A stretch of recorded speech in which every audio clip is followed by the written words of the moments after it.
Freilich and Chanukah. On the first night of Chanukah, we're going to ask the question, is it what we learn or is it what we know? Throughout the nights of Chanukah, we're going to be exploring what the Bnei Yissaschar learns is the neshama behind several halachas that we find by Chanukah. We'll be working out of Maimrei Chodesh Kislev Teves, which is where we find the Bnei Yissaschar examining the different halachas of Chanukah and letting us know what's going on the deeper level. The first halacha we'll look at is in Taf Reish Ayin Gimel in the Shulchan Aruch, Hilchas Chanukah, Sif Beis. The Gemara paskins, Hadlaka oisa mitzvah. The lighting is the mitzvah. That means, says the Shulchan Aruch, Lefikach, therefore, Im kafsa koidim she'avar zmana, if the nair will go out before the time, the shear of lighting, ein zakukla. You do not have to go back and relight it. It's a puzzling halacha.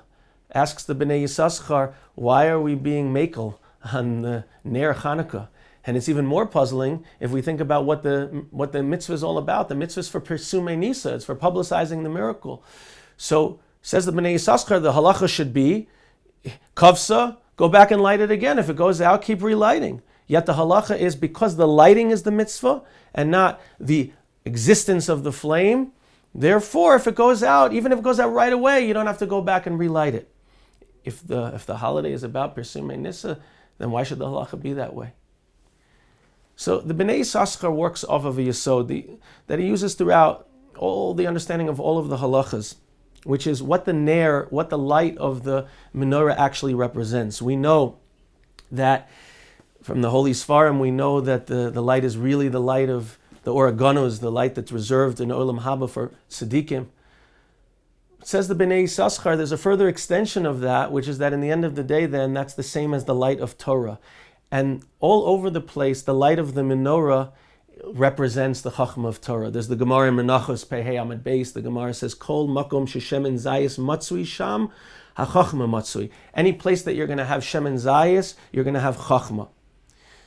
The Gemara in Bava Basra Chafhei Amud Beis says, Harotze lehachkim yadrim. If you want to become wise, then you direct your tefillas towards the south. The south is the place of the menorah and the Beis HaMikdash.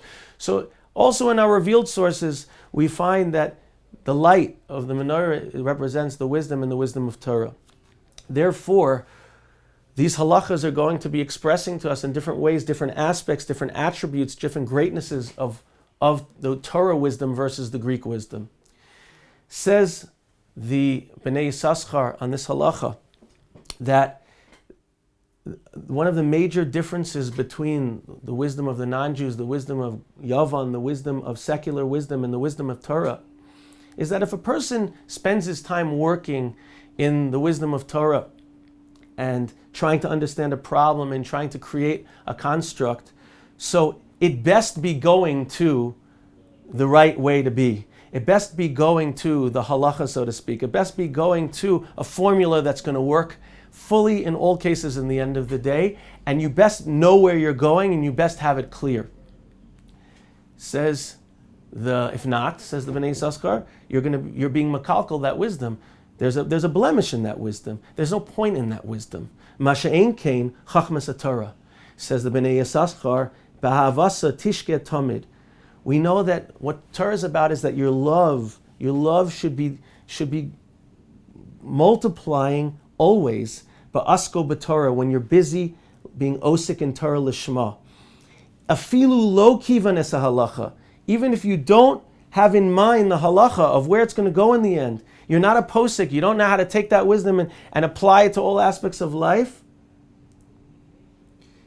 Chedve, the pipula, HaKadosh Baruch Hu is happy with the sharpness of your pupil. It's like what the Rosh says, the Nefesh HaChaim brings the Rosh in the Darim that says that learning Lishma means for Torah's sake. When you're learning for Torah's sake, to multiply wisdom in the world and to be living and learning in that wisdom, creating wisdom, building wisdom, but the wisdom of God, the wisdom of Torah.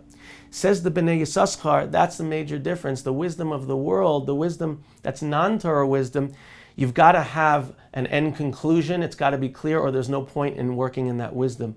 When it comes to Torah, it's the process. It's the working out. It's the getting the kashas. It's the trying to understand. It's the building of certain understandings, even if you don't know exactly how the halacha l'maisa it's going to play out in the world. Just the process of learning is what brings us close to Kadosh Baruch Hu and the joy that one finds in that. And he says that's the remez, that's the idea behind the halacha. On the sodistic level, what the halacha is telling you is it's about the lighting. Hadlaka oisa mitzvah. If the light represents the wisdom of Torah, then it's lighting up that Torah. It's doing the process of generating it, the process of creating the flame, and obviously the process of creating the flame inside yourself. That's what we're doing when we're lighting the menorah. If it goes out, meaning if it doesn't fulfill its shear, it doesn't last for the number of minutes that it has to last for you to get the mitzvah, for you to get the halacha, for it to come all the way out and be paskined in the world, it's okay, you don't have to go back and light it. I always think of my wife's grandfather, of Yaakov Lashinsky, who's at Sal, who was an Alta Mir. He grew up in Mir in Russia, went and ended up going to the Mir in Shanghai and then coming eventually back to Eretz Yisrael with the Mir. And there's a story that one of the Rosh Yeshivas of the Mir told me. He said that he overheard at a chasana, he saw my wife's grandfather, who in his life was learning, but also was out there in the world and building. He was actually in building, in construction, and he was the yid that would go work in the morning and then come to the Beis Midrash in the afternoon with the Jerusalem Post in his pocket, but go into the Mir, sit down and shtag. He had a seder until his ripe old age in his 80s. He went back after working to learning full time. Like in his 80s, he was learning all day. So they overheard Rav Rafal Shmulevitz, a Rosh Yeshiva at the Mir, and Rav Yankel, my wife's grandfather, talking at a chasana. He was at the chuppah, he celebrated with the chassan, with the kala, and then he turned around and Rav Rafal said, Rav Yankel, where are you going? The chassan is just starting. He said, Vos, second seder. And when the story was told to me, they were laughing, that just like a yeshiva bacher. He was like a yeshiva bacher leaving the chasana to get back for second seder. That's what Torah has to be for us. It has to be, I'm looking to get back into it. I'm looking to get into the sugya. What I come out with, how clear it's going to be, whether I'm going to be able to paskin, that's important. There's an added benefit to that. That's what we want to live Torah. But there's a value in just living in the sugya, wanting to get back to the sugya, wanting the ava, the love of the process.